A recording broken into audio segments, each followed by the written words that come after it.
Hey guys, it's Daryl. It's Friday, coming up on noon, and I want to do a somber video. Tomorrow is the anniversary of the Sandy Hook Newtown shooting. It happened on 2012, December 14th. Um, it hit me, it hit my friends, it hit this whole area very hard. Newtown and Sandy Hook is only maybe 20 minutes from here, from my home. 10 miles at best. People I knew, what was her name? Victoria, Vicky Soto. I knew her. I had met her before. My girlfriend, my sister. I knew a lot of people I know knew the teachers, and a couple people knew the parents of the kids. Uh, it hit here hard, and it's still a huge hole in this area in this state. I remember that morning specific. It's one of those things like the Challenger accident, like the 9/11 accident. It's you remember everything about that day. You just something you'll never forget. I remember working out that morning, and I remember the report. There had been a possible shooting, and that a couple people might have arrived at, I think it was Danbury Hospital, not far from here. And that's all they had for quite a while. The whole scope and magnitude of this, I wasn't sure how to make this video because even, like I said, to everybody, to the whole country, it was just inconceivable. And to this area, I was, it was just beyond horrific. Um,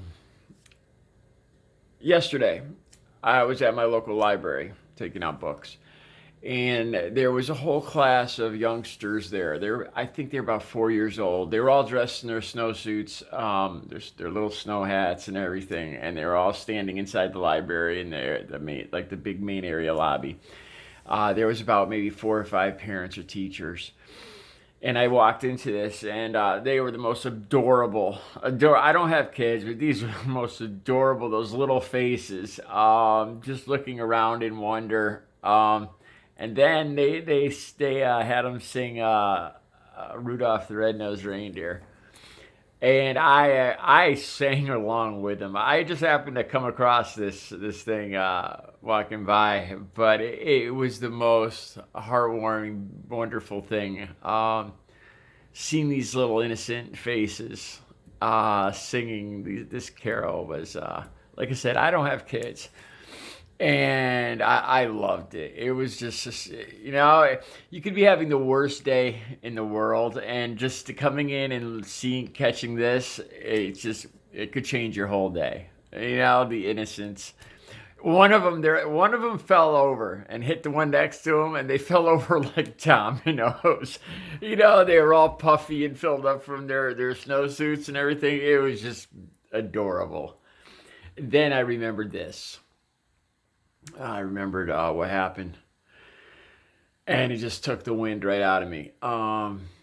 Granted, the shooting happened. I'm guessing the kids that were massacred were maybe a year older than the kids I was looking at, but still, it's no difference. And I thought to myself, how? Oh my God! If a guy came in there with a gun, I swear on the Holy Bible, man, I would give my life in a second to protect these innocent, wonderful little children.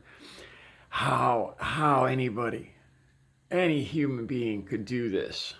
Uh, I I'm speechless. It's incomprehensible to me.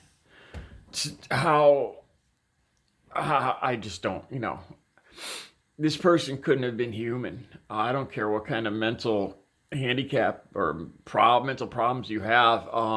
It's just incomprehensible that somebody could look these little wonderful kids in the eye. And I can't imagine the carnage and the horrific. Since then, a couple of the first responders have committed suicide after the things they saw. just recently, in the last couple of years. It's still taking a huge impact on this town. Now, Alex Jones. Alex Jones and some of his followers actually had the audacity to say that this was fake. This was a red flag or some stupid shit like that deep state crap. Um, to actually say that these were actors and it was staged to get gun control. You have no idea. I knew these people. I knew the teachers. People around here knew the teachers. These weren't actors, man. These were our neighbors. And for somebody to say this is just incomprehensible. You know, why would you do that to people? You know, I understand you're weary of the government and everything, but if he had only him and his supporters had if they had only had some a clue of how badly they've hurt people with this insinuation, going public with this. You know, can you imagine it saying, you know, for 1 second that your niece dies, your nephew dies, gets hit by a car, and then a whole group of people just start saying, no, she didn't. She didn't even exist. I don't know if you could even grasp the kind of pain that inflicts on people. Um, you know, like I said, everybody around here, we knew these people. Um, it's horrific. It's you know, it's bad enough that this happened, but then to have a person like Alex Jones do this again, it's not as bad as what the killer did, but it's bad, man. You know, if him or his supporters had only had a clue of the pain and hurt, what they've done and what they were doing to good people, to real people who have no idea what he's talking about government actors or gun control. I mean, these people, you know, Alex Jones, you know, you fucked up, man. You fucked up huge. You know, you have no idea how badly you've hurt people. Um, these people were our neighbors, our friends. Um, it's a lot of people. They're, you know, family. We live here. It was very, you know, it was all too fucking real. So anyway, God bless, you know, those 20 people, those 26 people total that lost their lives that day. And God bless their families. And I pray to God nothing like this ever happens again. Nobody has to go through this nightmare. Um, that's all I got to say. Just take a second to remember these 20 innocent little children that didn't deserve this. All right. You guys have a good day.